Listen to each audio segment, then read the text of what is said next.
Welcome into another edition of the FutureSox RoundUp. My name is Elijah Evans. I am joined, as always, as sometimes, by my co-host Dylan Barnas. Dylan and Jeff switching off co-hosting these days. We're excited. This is our first live together, Dylan and myself. Excited to be here, talk with everyone. We've already got one of our regulars asking a few questions. We'll get to some questions for sure. Super excited to really just get after things today. We're fully into the minor league season now. Things are rolling. Every team has had a full week of games. I think every team got either nine plus games under their belt at this point. So we're going to go through some of the key things throughout throughout the pod today. We're going to go through each level. We'll start in the big leagues, talk about Mr. Chase Meidroth, his debut this weekend, which was really fun. It was a really fun weekend, all things considered, for the White Sox organization. Major League down, honestly. There was fun performances at every level. So we're going to start at the big leagues with Meidroth and a couple other things to mention there, and then we're going to work our way down the levels. Dylan, how you doing? Welcome to your first live Future Sox pod. Yeah, I saw you and Jeff do it last week, and it went pretty smoothly. I enjoyed it. I like interacting with chat a lot more. That's because you're not just talking into a void. It's not just me and the camera screen. I'm actually getting feedback from the chat, and answering your guys' questions is always a plus. Getting live feedback. But yeah, minor league season is fully underway.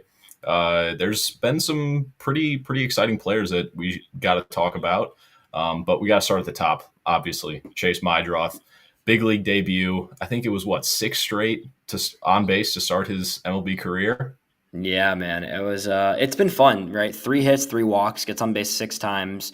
I think it was five straight, and then he got the one in the Crochets game. Yeah. But it's just good at bats, man. This is the thing we talked about in this all off season when the White Sox acquired Chase Meidroth, when he was in spring training, even with his, shaky spring, right? Like, I think the people were wanting him to make the roster. I would have been fine with him making the roster, but I think the idea was, the spring was a little bit rough. Let's give him get him back in Charlotte in AAA for a little bit. If he succeeds, he's going to be in Chicago soon. That happens very quickly, obviously. Gets called up, gets to face his old team that traded him a few months ago in his MLB debut this weekend. Just a great first 3 games from Meidroth. Breaks up Garrett Crochet's no-hitter yesterday, which a slight part of me wanted Crochet to get that no-hitter. I'm not going to lie. Even as a White Sox fan, I do love Crochet and always will. I think there was a little part of me that was like, it'd be pretty cool if Crochet threw a no-hitter at in Chicago. But at the same time, glad Meidroth broke it up. And it really just, he did what he does best, man. And that's something that this team and this lineup needed, a presence like Chase Meidroth, and he's going to be that guy. And I'm hoping honestly that he's hitting at the top of the order for the next few months at the very least. Honestly, yeah, I think that he should probably be hitting 2 for the very foreseeable future, just because he gets on base ahead of Luis Robert. You're forced to throw Luis Robert strikes because you can't walk him and put 2 guys on with hopefully less than 2 outs. So I just think that he would be a perfect table setter for Robert. And then, hopefully the bottom of the lineup can hit him in. Benintendi, when he comes back, can hopefully bat 4, depending on his health. I don't know. And then no Andrew Vaughn in the 4-hole? No, really. I'm really I don't know what else he can do to just move himself out of the 4-hole. I mean, he was 0 for 25. He was 0 for his last 25 going into that Boston game, and that hit in the 9th inning was his first hit in a week. So I don't know. The experiment needs to end. I think that Tim Elko can't possibly be worse, right?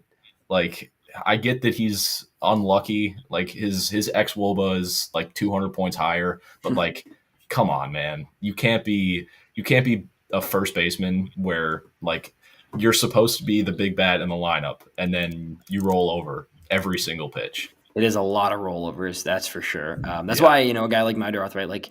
It's not flashy. You're not going to get even, he flashed 3 homers in Charlotte his first week in AAA. I don't expect a bunch of homers from Meidroth. I think it's probably 5 max on the season. Maybe I'd be happy with towards 3, 8. to be honest. Awesome. Cool. I don't care, man. Give me these walks and give me these singles and give me these long bats, man, where he works the count. He takes his pitches. He knows the zone well, and he's going to give you a quality at bat almost every time he comes up to the plate. And that's something that the White Sox don't have a lot of. They don't have enough of. Another guy giving some pretty quality at bats, I think, Brooks Baldwin with the walk-off this weekend. Obviously the hero of the game on Saturday with that walk-off double down the line.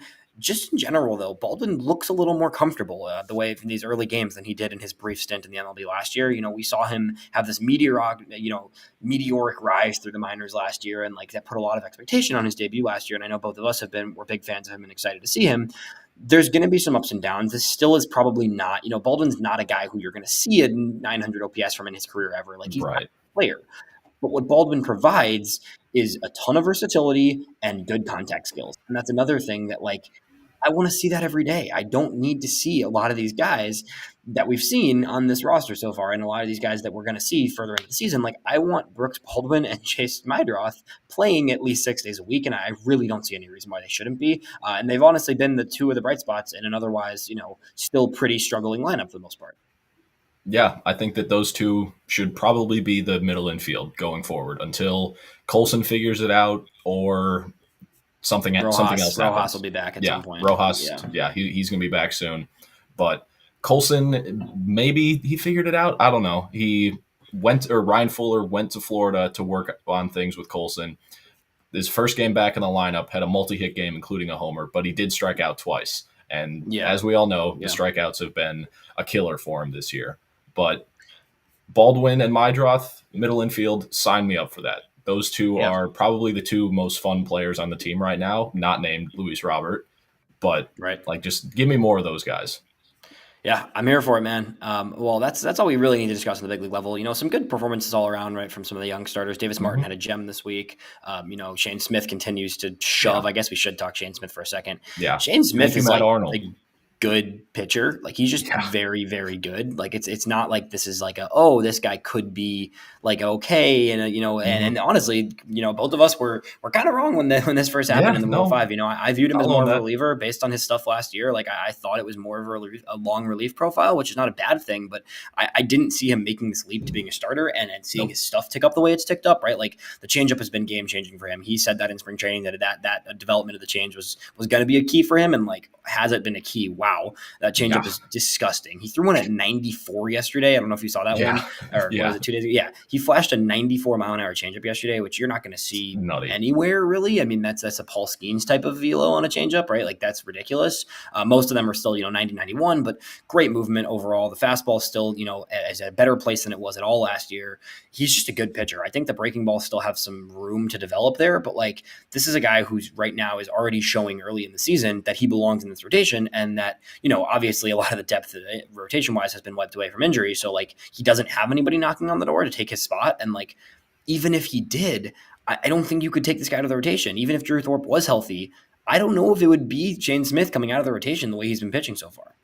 Yeah, I think that he's probably he's been the best pitcher in this overall, White Sox rotation.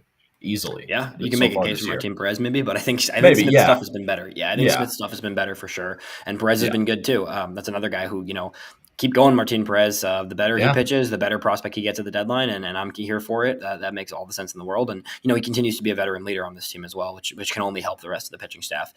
As a whole, take a guess, Dylan. What do you think the White Sox rank prior to today's games that just started recently? But heading into today, where do you think the White Sox rank as a team in ERA? Ooh, that's a good question because there's been, I don't want to say blow up games, but there's been games. There's been games where they allowed 7, 8, 9. We haven't allowed 10 yet, which is a good sign. So I'm gonna say 12th is my guess. 10th? You're close. 10th? You're real close. Wow. Okay. 10th in team ERA heading into today, the Chicago White Sox. So even with the bullpen that's been shaky, even with a few really rough starts, Davis had a blow up, Sean had a blow up, right? Like even with that, this pitching staff has been good. Like we talked about this throughout the winter. Like this pitching staff has been competitive all season, and there is this is yikes, man. I did not see that. That's brutal. Red Sox losing 14-1. That's crazy. All right, Red Sox. The White Sox broke Boston? ? Yeah, maybe that happened this weekend. They're in Tampa Bay. They're in Tampa Bay. Yeah, that stadium is a joke. It's true. But yes. The pitching's been good coming back on that. It's been a fun pitching staff to watch, and I only think it's going to get better. We're going to keep seeing improvements from a lot of these guys. I think Sean Burke's got a lot of adjustments he's been making that are going to start to show more. I think Davis Martin just put together his a real gem this past weekend. I think we're going to see more of that from him. Cannon's last start was definitely a little bit of an improvement from his prior one. There's adjustments being made. I think there's stuff coming. I'm waiting for the Shane Smith 10K shutty game. Like he's had this little, he's had these bumps in the sixth inning almost every start he's made so far.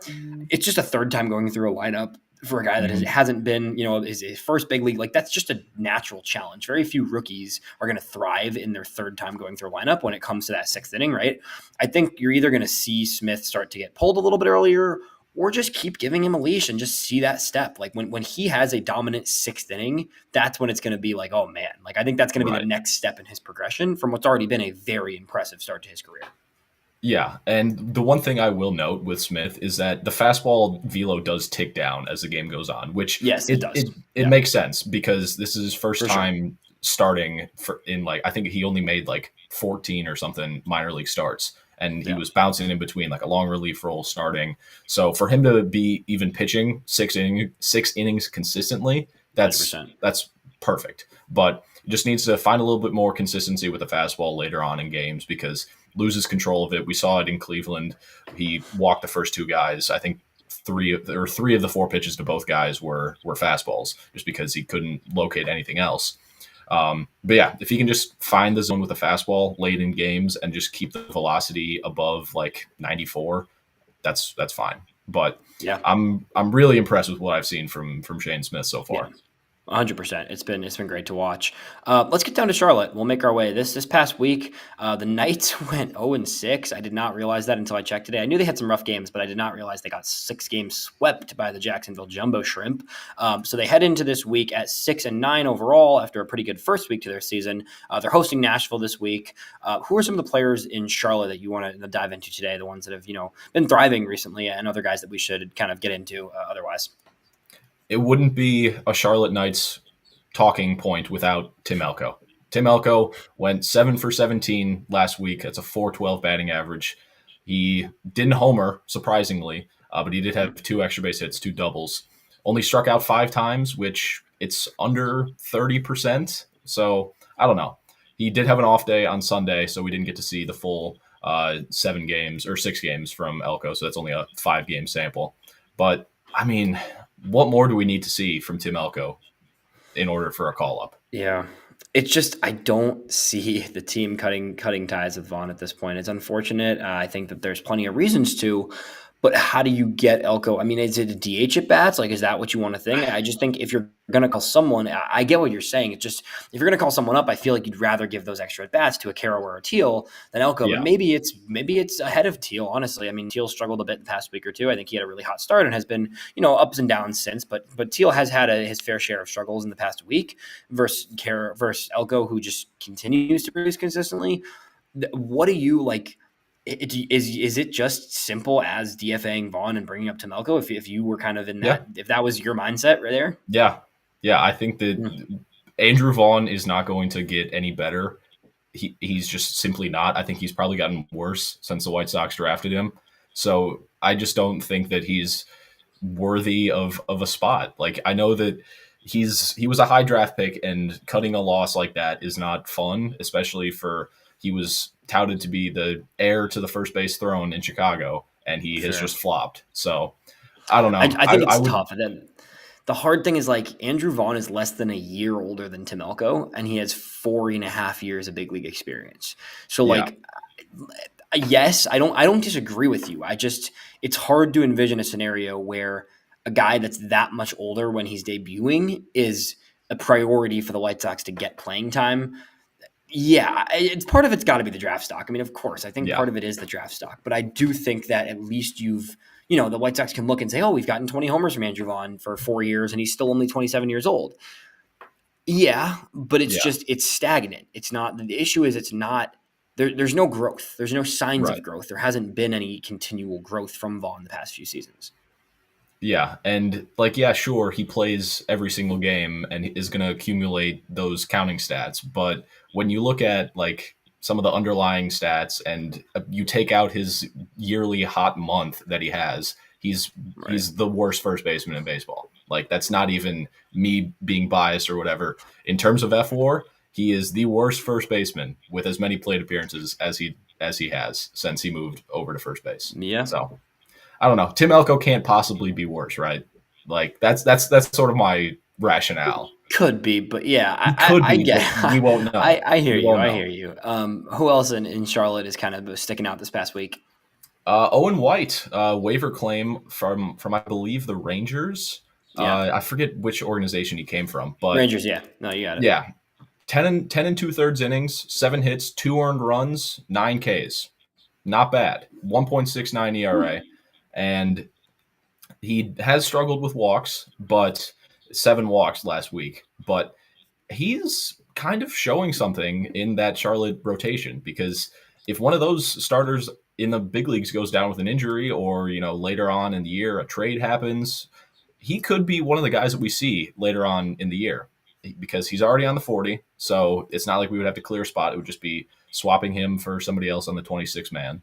So I don't Yeah. know. I think that he was kind of a surprise waiver claim when it happened, but he looks pretty good. Yeah, I mean, this is a former second rounder out of high school, right? Who had a pretty fair amount of prospect pedigree for a number of years. Actually, it was really just the past year or two when he's kind of tailed off the radar, just because he got a big league stint in both 23 and 24, struggled both times, continued to go back to AAA, struggled a little bit more there. I mean, had a really rough season last year in the PCL, which take it with a grain of salt, right? But Yeah. it was not a great season from White. It's been two kind of rough seasons in a row from White now, and having been a former high end prospect. So, what does that look like? Who knows? But at the same time, the White Sox have had success adjusting pitching and having guys, change some things, mess around, find some success. And I think White could be one of those guys, whether it's, a long relief role out of the pen potentially I could see for him later in the season, or if he needs to replace a starter in this rotation later in the year for injury reasons or anything like that. I think he probably is the next man up, as funny as it sounds. I think right now, the way that Iriarte and Mastrini have been pitching, it probably is Owen White if a pitcher were to go down in the rotation. Maybe it's Bryce Wilson sliding into the rotation. But Owen White's only 25 years old. He's just a high school guy who was a one of the better prospects in the Rangers system as recently as 2023. So I think there's some intrigue there, and I think the organization has found tweaked some things, played around with things a little, and I think he's been one of the better arms to watch in Charlotte so far. 100%. You mentioned Iriarte. We should probably touch on his outing. Only went 1 inning. Walks were a killer for him. 4 walks in that 1 inning. Only allowed 1 hit, but 2 earned runs, 1 punch out. He hit his pitch limit in an inning, so he got hooked. It really just hasn't been the best from Iriarte since he's come over. I know that we were pretty high on him last year after the Dylan Cease trade, and he just hasn't taken that next step. I don't know if that means he's destined for the bullpen now, which he could be a very good reliever. I know that Chris Getz thought of him as Edwin Diaz in a starter's frame, but he might end up just being a long relief, middle relief guy. Yeah, I'm holding out hope. I think that there's still a lot to like with Iriarte. I think he still has the makings, the build, and the ability to be a starting pitcher. 100%. The command just isn't there, and the fastball is backed up, honestly. The fastball is not where it was 2 years ago when he was really breaking out in the Padres system. I think it's been generally a mediocre fastball compared to when he was coming up through the lower levels of the minor leagues a few years ago, when it was a plus fastball and borderline plus at times, right? Like, it flashed the upside of a very good fastball, and now I think it's a okay fastball, lower in velo, the movement's down. And they, like you said, the command is just, you can't, I mean, nine walks and 7 strikeouts in his first 3 starts is just, it's just not going to work, unfortunately. No. So we'll see. He's got time, right? That rotation does not have anybody really knocking on the door at this point, right? Like, you've got a lot of, with all the injuries with Mason Adams and Drew Thorpe and Kai Busch, right? Like, there's innings there, and he's going to keep getting those innings, but we got to see a little bit more from him moving forward for sure. 100%. I think that pretty much wraps up Charlotte. There's not really. We touched on Colton a little. Yeah. I mean, Edgar Caro, this is a question from earlier in the comments of we need an explanation on why Caro isn't up yet, please. I just think the White Sox are trying to be as patient as possible with the higher end prospects, right? With Meidroth, it's like he's such a big league ready profile. He doesn't have the upside that a Caro or a Teal does. I think the idea there is to just be easygoing, be patient, wait out the situation and allow, just give. I don't know. When Corey Lee got hurt, my instant thought was like, oh man, it'd be nice if we saw Caro, but it's probably Omar Narvaez, and it has been Omar Narvaez, and that's fine. And Narvaez is a good vet. I think that part of it is also just continuing to grow these, young guys in a situation where the pitchers that is have experienced catching behind them and just helping them Yeah. develop in that way. I do think that helps. I think Theis and Narvaez and even Corey Lee a little bit are kind of have a little bit more of that experience, a little bit more sound defensively potentially. That's fine. Do I want to see Edgar Caro though? Like, yeah, I would like to see Edgar Caro personally. That would be pretty nice. I would like that. Yeah. Another guy quickly to mention before we head down to Birmingham. A question in the comment: did Ramos get cleared to play yet? He is off the IL officially. He got optioned to Charlotte. Was it 2 or 3 days ago at this point? Yeah. So I expect Ramos to be playing in Charlotte this week, which will be good to see him get some reps.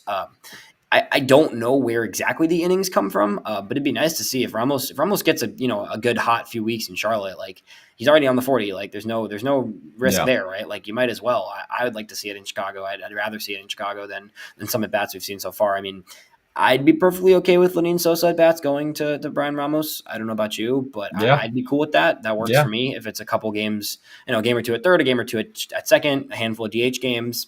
Ramos has played a couple games at first before. If you want to give Vaughn a day off and let him play there, fine by me. Like, I think you can find a way to get his bat in the lineup at some point. Obviously, you got to get him to Charlotte. He's been kind of dinged up a little. His arm was the issue, so he was hitting in the spring. He just wasn't fielding right. So now that his arm's healthy, I think if he gets back into game reps for a couple weeks and his arm looks good to play the field and he's hitting well, let's see it. By May, I'd like to see him in Chicago if things go well in Charlotte.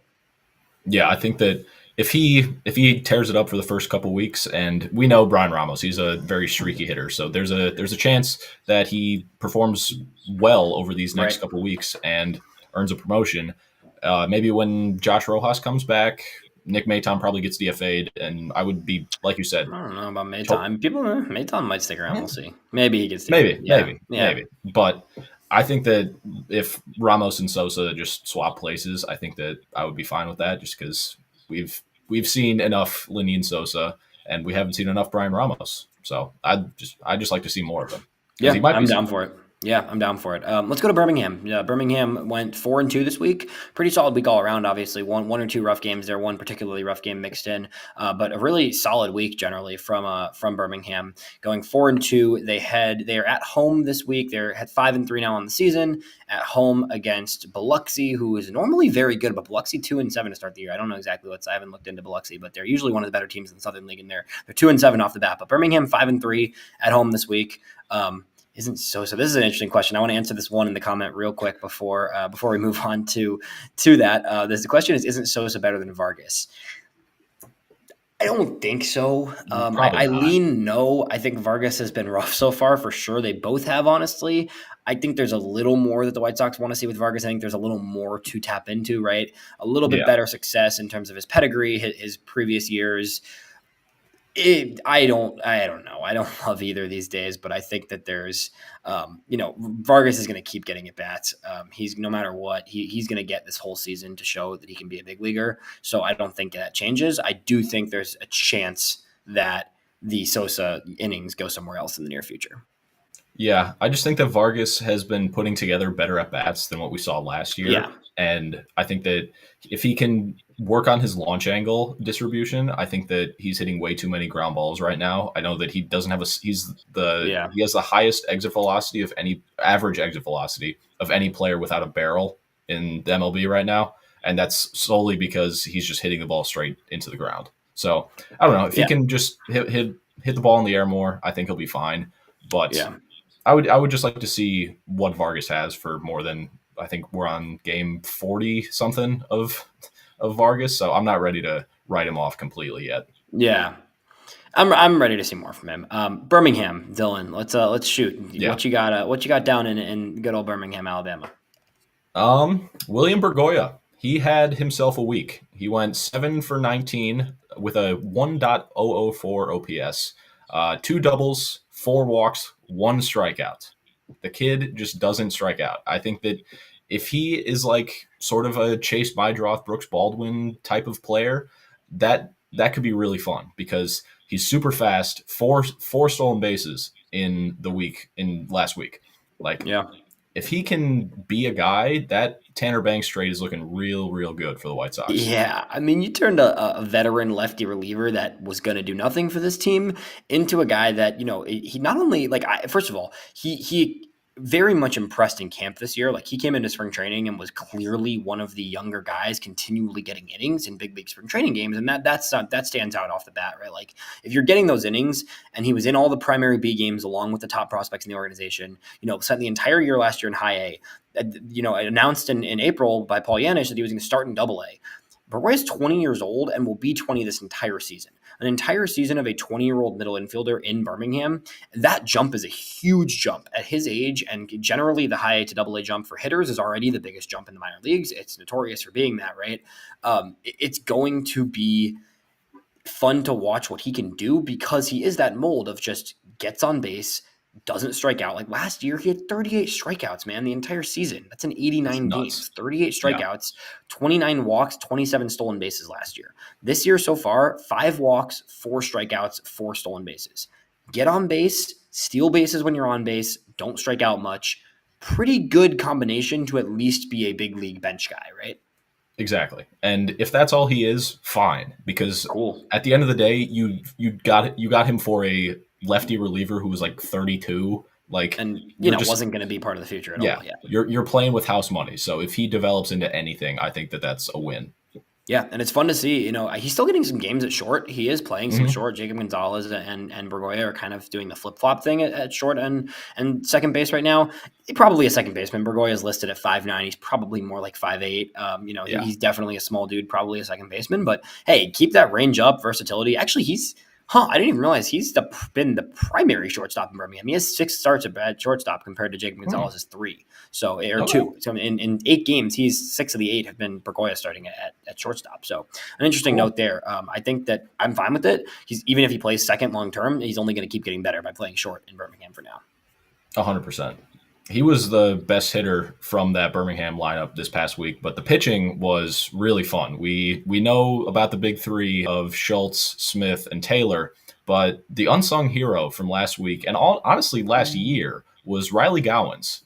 Gowans this past week, 10 innings, 9 hits, 3 earned runs, 2 walks, 13 punchouts. Won both of his games, and Gowans he's just pitching. Like, he was throwing last year, and we got him for Aaron Bummer, and he was sort of like, the throwaway minor leaguer, but he's turned into something. I think that if he continues this over a full season, he might be pushing his luck for a rotation spot. I don't want to say early on in 2026, but he could be a depth guy that comes up pretty soon. Gowans just gets outs, man. I mean, he just has continued to get outs and get strikeouts too. It's not like he's getting outs, 145 strikeouts last season and 122 innings between Winston and then Birmingham. His finish of the season in Birmingham strong, is a key part of that playoff run for Birmingham, winning the Southern League last year. And like you said, 13 strikeouts, 2 walks. I think the command for him has been an issue at times. The command was good this week in both of his starts. I think Gowans is, an organizational piece, right? I don't think there's not a ton of projection there, but has generally just been a good quality starter in Birmingham. And I'm glad he's still in that rotation, and he's just going to keep being a consistent guy in the rotation.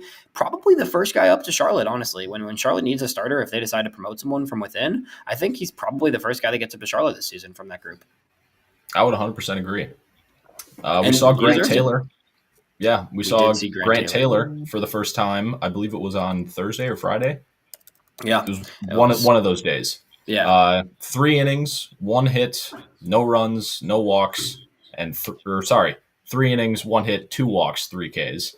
So Grant Taylor continues to do what Grant Taylor does, doesn't allow hits, is going to strike a whole lot of people out, actually. Yep. And then he piggybacked with Tyler Schweitzer, and then Schweitzer immediately followed him and went 5 innings, 2 hits, 1 run, it wasn't earned, 1 walk, 8 Ks. So there's your game.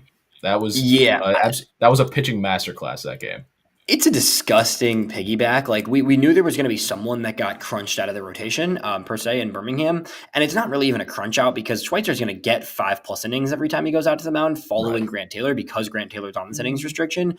It sounds like Taylor's only going to throw 3 at least for the substantive future, which gives Schweitzer the ability to throw 6 innings given any given start, assuming he's throwing well, right? Like that is such a gross combination to have to face. Grant Taylor coming in, throwing 102 and mixing it in with his breaking stuff. And then you get Schweitzer Schweitzer is nice. And then you get Schweitzer at a left-handed kind of funky, weird location guy, mixes and matches all over the zone, right? Like that is just a hitter's nightmare in double A, right? To have to go from Right. Taylor to Schweitzer because they're so different and they're also both Exactly. such fun pitchers to watch in their own right. Schweitzer's another guy like Gowans where like it's an organizational guy. You can say it's that, but like at some point, organizational guys who continue to perform become prospects that we're watching, right? Like you might not see either of those names and think prospect pedigree. And yeah, they're not at the level in terms of their upside as Taylor, Hagen, and Schultz, of course. But those two are both guys that just had good results last year, are starting the season well this year, and are just good pitchers that I think, given their age and their experience, will both get a good amount of innings in Charlotte this season. 100%. And we have to talk about the two lefties in that rotation just to round it out. Noah Schultz, 5 innings, his first time going over, or no, his first start was the first time going 5 innings, but 5 innings. He only went for the first start because he had Oh, struggled really? in that game. So this was his first 5 inning start. First start going 5 innings. Yep. Yeah. 5 innings, 5 hits, no runs, 2 walks, 6 punch outs. It was pretty good for Schultz. He struggled with command a bit early on, but then settled down and ended up going 5 very strong innings. Yeah, and had a little bit of issue at the very end of his 5th inning and still got out of the inning, which is great to see. So seeing him finish out that 5th inning is big because you need him to be making 5 inning starts this season. That's the next step in his development is going to be that ability to go 5 full innings. We're going to see hopefully 5 full innings from him any given time this season where he's pitching well, assuming his count doesn't get up there too much. 5 innings, 80 pitches seems to be about the range where he's going to be at. So I think that's a guy who the more he builds up, I think it's just going to keep getting more fun to watch. There's going to be some ups and downs as he learns to throw longer into games, of course. But at the same time, he's going to be Noah Schultz. Like we're excited. We can't wait to see Noah Schultz and continue to pitch. And he was good this week off the bat. So I think it's good to see. It's good to see that he's just doing what he does. And it was good bouncing back, especially from that first start where he was a little bit, got a little screwed on some dinky hits. 100%. The more Noah Schultz we can see this year, the better, because that means he's being able to throw longer innings. He's going to throw 120, 130 innings this year, if I had to guess. And he's just setting himself up for a rotation spot pretty early on in 2026. Yeah, definitely. But on the flip side, Hagen Smith wasn't his best start this past week. Didn't get out of the first, struggled with command pretty badly. 2 hits, 2 runs, 2 walks, 2 strikeouts. So he hit his pitch count in the first inning. He's only allowed to throw, I think it's like 30 something an inning. So once you hit that number, once you hit that number in a single inning, you're done. He's struggled with command, even dating back to spring training. His last couple outings, he was struggling to throw strikes a bit. But I just think Hagen's too good of a pitcher to be struggling with command this much for an extended period of time. It's uncharacteristic from him, but it also is like, as much as we talk about him as such an advanced pitcher and a guy with so much experience, because he's still in his first stint of real big league ball, and he's jumping in straight into double A. Like, it's not like, you've got guys like in the recent years, some of these top picks like Dollander, now Chase Burns, right, have been in high A and have just dominated, have been in low A or high A and dominated, right? And like, we got a little taste of Hagen there last year, but like, they felt comfortable enough, given his connection to Schultz, given the way they throw together, like to just send him straight to double A. And that is a jump. Like, even coming from the SEC, double A is a jump compared to high A, especially, right? So there's still going to be some ups and downs. I think he's probably trying to figure out, work through the command stuff, but I'm not too worried about Hagen. I think we'll get some really good starts from him in the pretty near future. One more guy, I want to pull this up. Somebody asked in the comment, Wolf asked in the comments about how is Paulette looking. 2 really rough games from Peyton Paulette this week, unfortunately. Command drifted. He gave up 2 runs, I think, earlier in the week, and then this weekend he ended up blowing a game wide open where he gave up 4 runs mainly because of 3 walks. The game following Schultz, that game where Schultz had gave up none, and then Paulette came in to shut it down in the 9th inning, gave up 4 runs. They ended up losing that game. Paulette is someone who, the org values him because he was in big league spring training to start the year. He was getting a lot of innings actually in spring training. And I think coming off of last year, it was like, oh, this is a fast track reliever. Still some things to figure out for Paulette, command wise, I think, particularly. I don't think he's getting hit. I don't think he got hit particularly hard. I know he gave up a couple hits, but I think the command was the stem of that. So not terrible, but not a great start to the season so far for Paulette. Only a few he Yeah, it's a reliever. He's gonna be up and down all year, and I think that like similar to Hagen Smith, he's too good of a pitcher to be this bad for an extended period Yeah. of time. So I'm not worried with Paulette. I think that if this is his first like full year as a reliever. I know Right. he was in the rotation last year and then got bumped out and Yeah, for sure. thrived in a Good point. bullpen role. And now he's there full time, and I think that's where he should be because he's absolutely gross as a reliever. And like you said, a guy that you can see being a fast track guy through the system just because of how highly he was drafted and how good his stuff is. Yeah, 100%. I'm with you there. Anybody else in Birmingham, and then we can make our way down to Winston. We're getting we're taking our time here, making our way down, but we'll get over to Yeah. Winston now. Cool. Who's standing on Winston? Winston this week goes 1-5. Rough series against Greensboro from the start. Honestly, a good amount of close games actually, but still a tough series for Winston. They head into this week. They are away in Greenville. They're 3-6 on the season heading into this week. Who's looking at Winston? Obviously it's a little bit of a thinner roster compared to some of the others that we've been talking about. There's a little bit less there in terms of the prospect pedigree. But who in Winston was on your radar this week? Ryan Galanie, he has had a monster start to the year. He got bumped up to Winston after a good start in Kannapolis last year and came back down to earth. He had a 190 or 190 something WRC plus in Kannapolis. And then when he got bumped up to Winston-Salem, I was like, oh, he's scuffled. And then I looked at his Fangraphs page. He still had a WRC plus of 101. Like he was still a pretty solid hitter last year. But this year he's been great. He's an advanced college hitter. He did nothing but hit at Wofford and has done nothing but hit this year. 333 batting average this past week, 7 for 21, pair of doubles, 4 walks and 5 strikeouts, which is big for him. He's struggled with the strikeout.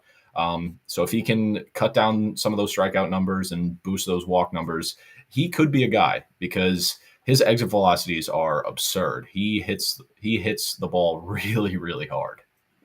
Yeah, I think Galanie is, we talked about him last year when he first started really going off at the beginning of the season as like a Tim Elko Mhm. light, and he didn't have quite the crazy rise to the minor levels like Tim Elko did, but also a smaller school guy, right? Didn't have the level of college experience that Elko had. Still a little bit younger too. He's an experienced college guy, but I still think there's some intrigue there with Galanie. I think it's a corner bat, right? He's probably a first baseman only at this point going forward, but he gets into the ball sometimes. I mean, he hits the ball hard, and like you said, the approach has been better. This team as a whole in Winston has actually had a pretty sound approach. That's one thing that stood out to me from this Mhm. team. A lot of walks, right? You got other guys that we're going to mention in a sec that have plenty of walks this season. I mean, you look at through 9 games, you've got a bunch of guys with 6 walks, 7 walks, 8 walks, 6 walks. Like that's really good sign from this team. Yeah, the pitching, being subpar is probably part of that, but some good approaches and just a really, better offensive output than I would have expected, honestly, from Yeah. this lineup so far. Yeah, I would be remiss if I didn't mention Sam Antonacci. Only batted 267. Was Oh, 4 for 15, +1 for dodging a punch. Though I don't know how he got suspended for If a game. nobody saw that, for those listening, like if you didn't see that, you got to go check out the FutureSox Twitter page for this. Sam Antonacci like got a punch thrown at him while he was at first base, like a couple words exchanged back and forth with the first baseman, who just immediately takes a swing on him, and Antonacci completely gets out of the way and dodges it. Bench is clear. Nothing happened beyond that, but it was just ridiculous. I don't know. It was a silly situation, but Antonacci dodged a punch and also played some great baseball the past week, right? Yeah, only had 4 hits, but a 500 on base percentage, 5 walks and 3 Ks for Antonacci, Yeah, and make 3 that Ks is 514 on base percentage now for the season, including the first 3 good games. Yeah, lord, man, ridiculous, 514. ridiculous. That Yeah, is absurd. And and 3 then turns those strikeouts in a single week is like a high number for him. Like he's right, and not that's gonna. high. That is high. Yeah. Yeah, and then turns it into runs to base stolen bases too, because he moves 4 stolen Mhm. bases now in his first 9 games this season. You guys, people that listen to us, know how high both of us have been on Antonacci for a little while now, since last year, since the draft. He's just a good baseball player. Like I don't know if the impact will continue to translate. That's going to be the question. But it's funny. But That's a good one. it's going to be a guy that we keep watching because he's just a very well-rounded player and because his approach is amazing. And that's guys that we like. And that's clearly a theme that we keep talking about now. The organization is finally putting a little bit more stock in plate approach and discipline at the plate, which is something they have not done previously. And I do think that's a big factor, right? With guys like Bergolla, who we mentioned, and Antonacci, and now you see Meidroth at the big league level. Like, I'm here for that. It's nice. You're going to need some impact guys too, and there is impact guys we're going to talk about, and there's guys in the system that you hope can be impact guys. But you also need these guys that just get on base and work at bats. That's going to help at every facet, not just as they develop, but it's going to help the rest of these minor league rosters develop because you are working counts better, you're forcing pitchers to make better pitches, and you're just taking better at bats. And this is, Wolf just mentioned this here. Wolf asks, is there visible signs of the Ryan Fuller effect? We don't know that yet. Like, I can't say with certainty that this is Ryan Fuller being, a factor here. Is there a more organizational push towards the way they're approaching at bats, though? Yes. And I do think some of that comes from Fuller. And I think we've started to see that prior to Fuller, though. Like, that's something that has already started to happen a little bit. But, it just, let's have these good at bats. Let's take them, as they come. And we'll see from there if it lasts. But guys like Antonacci, guys like Bergolla are a key sign of those types of players that are in the system more than they used to be. Yeah, these guys, like you said, were not in the system even 4 years ago. 4 years ago, it was a bunch of power guys who had hit tool concerns and then flamed out. But Nick Madrigal, shout out. But yeah, like guys like Wes Kath, for example, like he had a ton of power coming out of high school, and he and Colson Montgomery were supposed to be the left side of the infield in the future, but flamed out, hasn't really taken a step forward. But guys like Antonacci, Bergolla, Meidroth, Baldwin, those guys are things that you need in a system and an organization that thrives, because one of those guys adds like another grade of power, and he's your starting left fielder, second baseman, shortstop, like for a very long time. So Ryan Fuller can do that. He has shown, like, he has had like his fingerprints all over the White Sox lineup this year. He's added like a mile an hour or more to almost the entire lineup's bat speed. Like, that just doesn't happen because of that just doesn't happen overnight in an offseason. And Ryan Fuller was probably the most notable change in that White Sox hitting development sphere. So I think that he was a great hire, and I think that the more time we get, the more time we are removed from his hire, I think that he's going to have see it over time. Even more effects. Yeah, completely. Probably the next guy we would have talked about anyways. In the comments, how has Joel Perez looked? What's Perez been up to so far? Because this is another guy who, at the very least, the approach it's up and down with Perez, which is interesting because he walks a lot, but he definitely strikes out a lot, and that's something we saw last year from him too. Where are you at with Perez of what we've seen so far? It wasn't a great week from him last week, but it wasn't awful. He was 5 for 20, so a 250 batting average, 5 walks, yay, 6 strikeouts, boo. So I don't know. It's kind of up and down. I would like to see him hit the ball in the air. I mean, not hit the ball in the air. I would like to see him pull the ball more, and like he has shown in the past, because I think it was 3 of his 5 hits were to the opposite field. But when he's on, he's pulling the ball, and it's going a very, very long way for a guy of his stature. He's a tiny, I wouldn't say tiny. He's not like Riku Nishida tiny, but he's an undersized second baseman with a lot of pop for his size. Yeah. Didn't hit any or did he hit a homer this week? No, he did not. He hit a double. Yeah. But yeah, I would be pretty fine with Perez getting the majority of the time in. Has he been playing short, or has that been Antonacci? Seems like he's been playing. They've been switching off. Let's see what Perez's split is. He played a little bit of second, a little bit of short. It seems like Perez has 6 games at second, 2 games at short, so more second than short. And even Antonacci actually has been playing some third too. With then that makes sense. With Arxie Hernandez playing some short as well. They've been kind of all moving around. Antonacci's got Antonacci split between second and third. Arxie Hernandez has some games. Neither are probably a shortstop, but I'm fine with either of them for the time being, getting some times here and there. Yeah, and A guy that we should probably talk about in this Winston lineup is Sammy Zavala. He has not had the greatest of starts to the year. Last week, 2 for 15, 2 walks, 6 strikeouts. We just need to see something from him. I think that I was high on him last year when the trade initially happened. He just hasn't shown me anything. Like Yeah. he was great as an 18-year-old in single A ball in 2022 or 2023, sorry. But he just hasn't he's looked overmatched in the time he's spent in high A so far. And it sucks because he was young with a whole lot of potential, and he still is. He's still only 20 years old, so there's time for him to turn it around, and I hope he does because he could be really fun if he does start to turn it around. But you got to cut down the strikeouts, and you got to start hitting the ball consistently. That's going to be the key for him. Yeah, no, I'm with you there for sure. It's I wasn't quite as high on him during the draft. I think there was some issues there with his ability to impact the ball. Also working through some swing changes though. I think you got to give him a little bit of patience just because he is adjusting his swing. So we'll see how the swing continues to play over the next few weeks. See where that goes. Shall we head down to? Oh, we got probably a few pitchers there. One guy. A few pitchers. Yeah. One guy, Jake Bockenstead. An absolutely magnificent week for him. Yeah. Two games, 10 innings, 5 hits, 1 run. It came on a homer. 2 walks, 9 punchouts. He was very good this past week. I saw a video that Jeff Cohen took of him after the game. I believe it was yesterday. He had a great game, and he was talking about a kick change that he added. Shocker! A White Sox pitcher adds a kick change. Surprise! A White Sox righty throwing a kick change. Yeah. So he mentioned like, yeah, I needed that pitch to attack opposite-handed hitters, and he's looked great so far. Like this week was probably his best week since becoming a White Sox, to be honest. So I think this is an underrated guy. Yeah, no, I was gonna say a guy I got to keep a name on, right? Like another guy that like, yeah, it's an org guy. He's 25 years old. He was an undrafted free agent. Sure.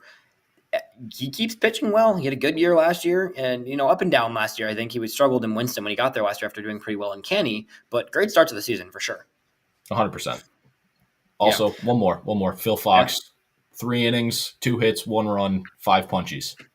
I'm happy for him. That's my guy. Fox, one of Dylan's guys, reliever from last year's draft class, who he is immediately to Winston after not throwing it all in Canny last year. So that's clearly a sign of a guy that could be a fast track reliever when you go straight to Winston. So good to see him start going there. Handful of guys in that pen that have been solid in Winston. Aldrin Batista hits the IL. Really unfortunate because that was the guy we were kind of circling on our Winston rotation of like, oh, this is the guy in Winston that we plan to watch every week, at least for me. I plan to watch every start of his, and now he's down with an injury. Unclear the severity of that injury for now, so we'll keep you updated on that. But yeah, that's about it in Winston. Shall we finish up this roundup in Kannapolis, where Canny went 4-2 this week, and it wasn't consistent, but we started to see the signs of this Kannapolis offense that we know could explode at any given time, given the talent on this roster. Break it down for us. Who are the standouts this week in Canny?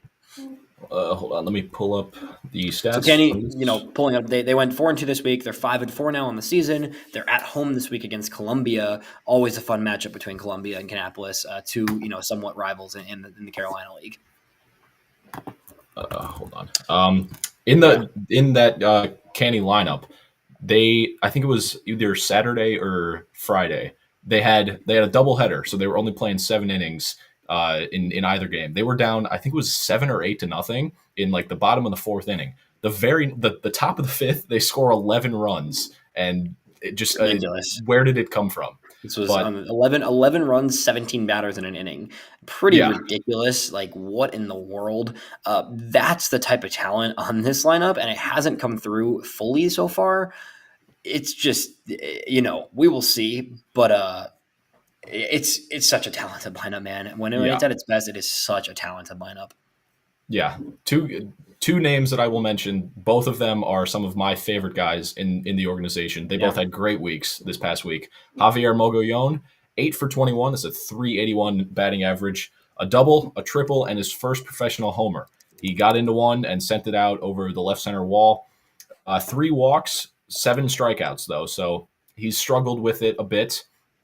I believe that evens his strikeout and walk totals at 9 apiece, which in 8 games 9 strikeouts isn't terrible. It's better than it was last year. He For struggled his with the first strikeout. stint of single A Yeah. ball, I'm totally okay with that personally.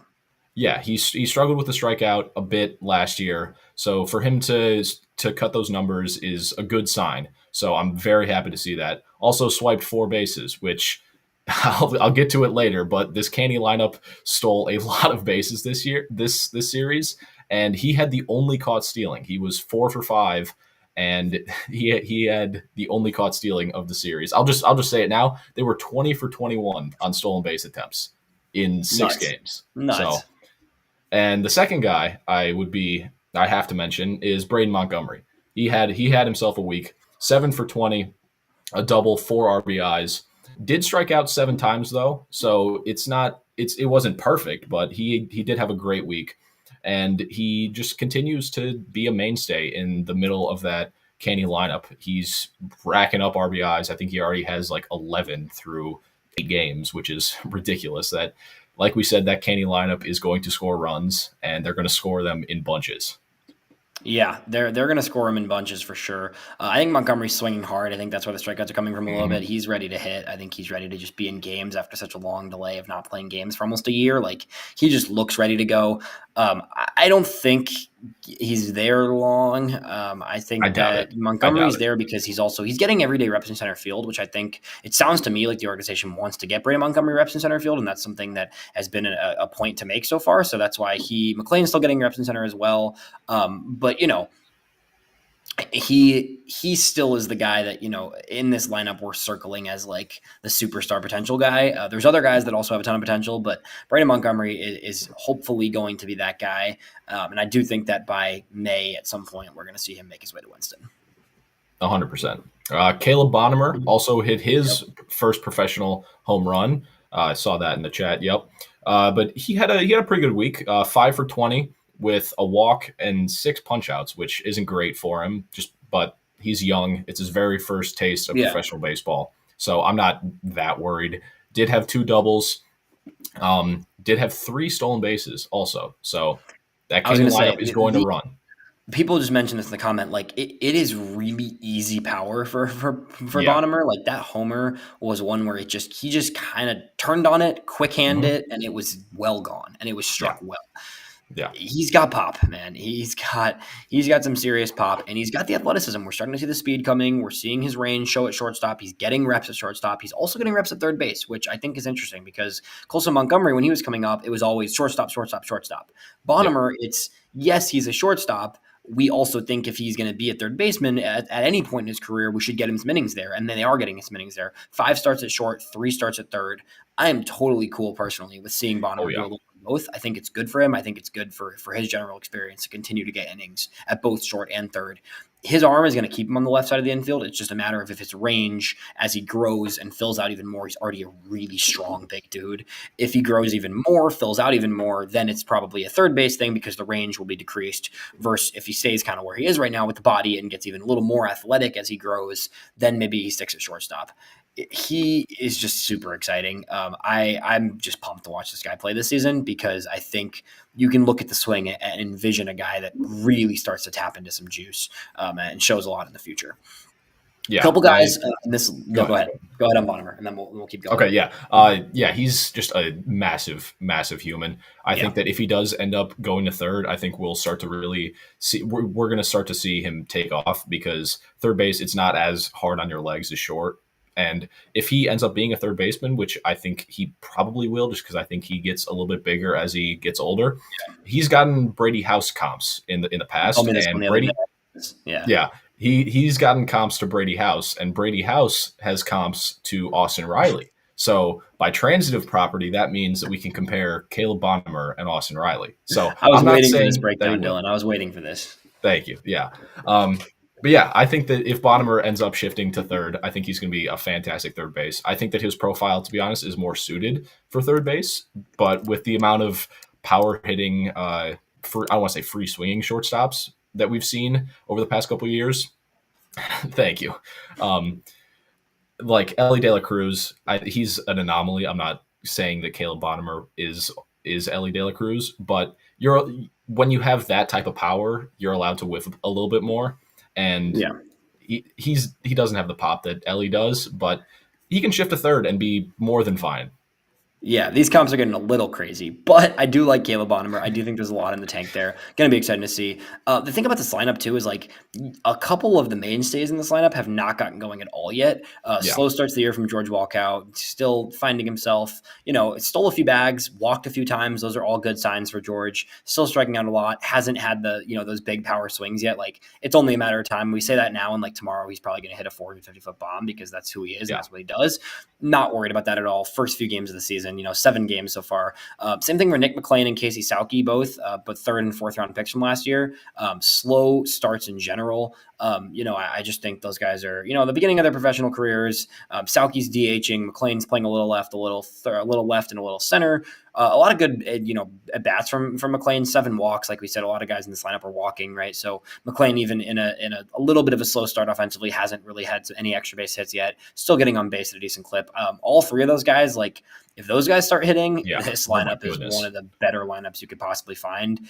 You've got a guy like Jordan Sprinkle, who goes down from Winston to Candy this year. That's been kind of the veteran there. He's hitting really well to start the season. Lyle Miller Green with a decent start to the season.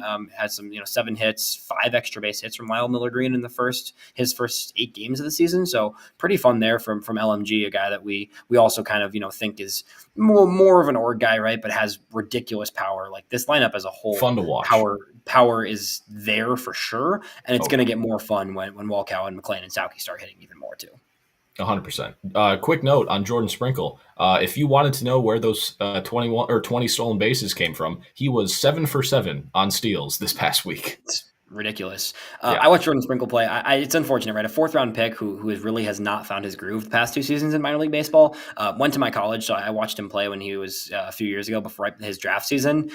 Was very impressive with the glove, very impressive with the speed. Has just never quite turned the corner offensively. He looks great so far. I think that he's in Canny to get innings, but I would be perfectly happy to see him get some more innings in Winston, honestly. I think that aside from Antonacci and Gerald Perez, I think you could find innings for Sprinkle in that infield at some point. So he probably will head up to Winston here in the near future, which would open up more innings for Ryan Burroughs and Mikey Kane, both who have not gotten a ton of innings to this point, gotten a good amount. Actually, Burroughs had a good amount of innings so far, but in general, some more guys on the way. There'll be more guys coming down.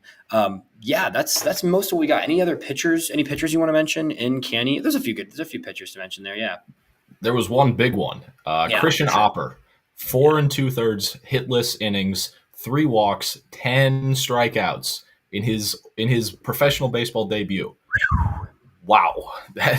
He's got a fastball, slider, sweep. I don't even know what that breaking ball is. That combo is nuts. Sweeper, I believe. Yeah. Yeah. I'm not saying it's Noah Schultz-esque, but man, is it close, because he's a big lefty. It's 97 to 99 on the fastball, and then breaks off a 79 to 81 mile an hour sweeper. Like, that's unhittable. And then his changeup that he's flashed is really good. Like, if those 3 pitches are the 3 that he has for the next 2-3 years, he'll fly up the system, because you can survive on 3 pitches in minor league baseball, especially if you have good command over it. Oppor, he's had issues in the past with repeating his delivery. That was why we didn't see him in full season ball last year. That's why he spent all the year in Arizona, was just trying to smooth out mechanics, get his delivery right. And now we're seeing the fruits of that labor, because if he can keep this up over a full year, man, he's going to fly up rankings. Yeah, Oppor, a 2023 draft guy, but still 20 years old, going to be 20 years old through July this season. Like you said with the command, man, the sweeper was out of the zone a lot, but because it kind of works better out of the zone, right? Yeah. That was one thing, but I got a little bit of data here, the back end data on Oppor, 70% strike rate on the fastball and 81% strike rate on the changeup. So, throwing a lot of strikes, fastball with a ton of movement, 14 inches of vert and 13 inches of negative horizontal movement on his 2-seam. It is just a naturally running pitch, topped at 97.7 on the day in his first full professional start. The changeup averaging 80 miles an hour with 16 inches of horizontal movement, and then the sweeper coming in at 77 on average with another 13 and a half inches of horizontal movement and 1 inch of vert. It's a Wow, really good three pitch that's mix. pretty It's good. a really good three pitch mix. The White Sox can develop lefties, man. Yeah, the White Yeah, Sox can develop lefties. We will see where that takes them, but the White Sox can definitely develop lefties. And Christian Oppor, yeah, he's got to stay healthy. He's got to keep the mechanics clean, but he has the chance to be the next in this lineage at this point of really impressive left-handers. That's a guy that yeah, I'm going to be watching Christian Oppor start. I believe he'll start again on Wednesday. I think he's locked think into so. that Wednesday start, I want to say, in Yeah. Kannapolis.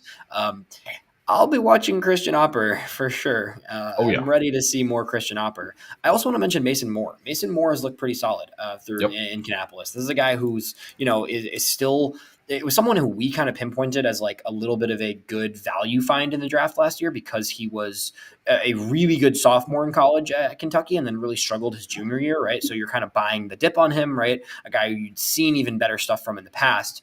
Mason Moore's first minor league start this past week, 5 innings, 2 hits, no earned runs, 1 run, but unearned, 6 strikeouts for Mason Moore. So another big college experience guy, 23 years old. I think Mason Moore is going to be a guy that we get in Winston for a decent amount of the second half of the season. Yeah, he was a guy that I like once we saw the draft picks and we did the draft special. He was a guy that I was like, okay, this could be somebody who is drafted late rounds after a bad draft year, but he could end up finding some of that magic that he had in years past. Yeah. And hopefully he does. He's looked great so far this year.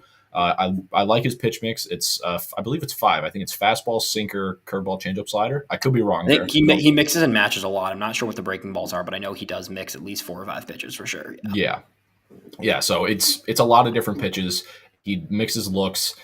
Like I've made this comparison in the past, and I don't want to keep using it because I don't think it's a like perfect comp. But he does remind me of Mason Adams in a way because it's a funky. It's a I don't want to say funky, but like not as funky as Mason Adams, but it's a guy who has good command over all of his pitches, and all of them move in a way that you wouldn't really expect from a guy from like an arm angle that Mason Moore has. Yeah. So, and I'm not just saying that because they have the same name. That's I've noted that in the past, and but yeah, I do think that they're pretty similar pitchers. Yeah. Awesome, man. There'll be more time to talk about a lot of these guys, a lot of these Kannapolis arms that are just getting their kind of first taste of pro ball, right? Like we've seen Nick Pinto, we've seen, Pierce George and Blake Shepardson, Liam Paddock, Jack Young, all these 2024 draft class guys that we will have more opportunities to talk about in the future. These are kind of the headlines. The headlines so far of that the pitching staff has been Oppor and Mason Moore, but there's going to be plenty more to talk about with this staff. Candy in general is just a fun team, man. It's a fun team of young guys, and there's a lot of guys that a lot of question marks and a lot of guys that are still very early in their development, but plenty of players with legit upside up and down that roster. 100%. And there's one more pitcher I would like to mention. Eric McAtee, a free agent signing. A free agent signing. I believe he was in the Dodgers organization last year or in the past. But 5 innings, 2 hits, 1 walk, 4 strikeouts last week in his White Sox organization debut. He's a guy. I know somebody who works at the facility he trains at, Cam Lanzilli. You quoted a tweet. He sent that exact same tweet to me. He's got some sneaky good stuff. His fastball can run up to the upper 90s. He's got a great changeup. He had a silly swing and miss on a changeup to a lefty where he just flung the bat out and ended up throwing it.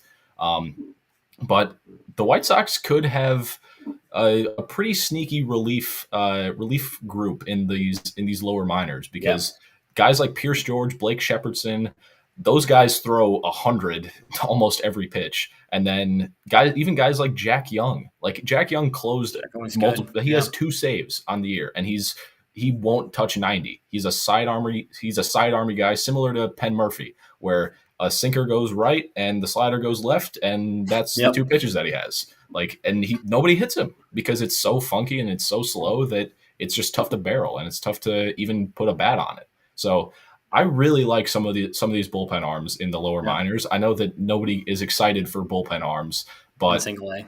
yeah, nobody is excited for those guys, but I am. I love good pitching, and the White Sox are a pretty good team at developing pitching nowadays. Yeah, we will see where that all takes us for sure. We'll talk plenty more in the future. Thank you to everybody who's been talking in the comments. Appreciate you guys watching us and listening to us. We will have plenty more to come. Thanks for tuning into the Roundup, and we will talk to everybody next time. Thanks, Dylan. See you.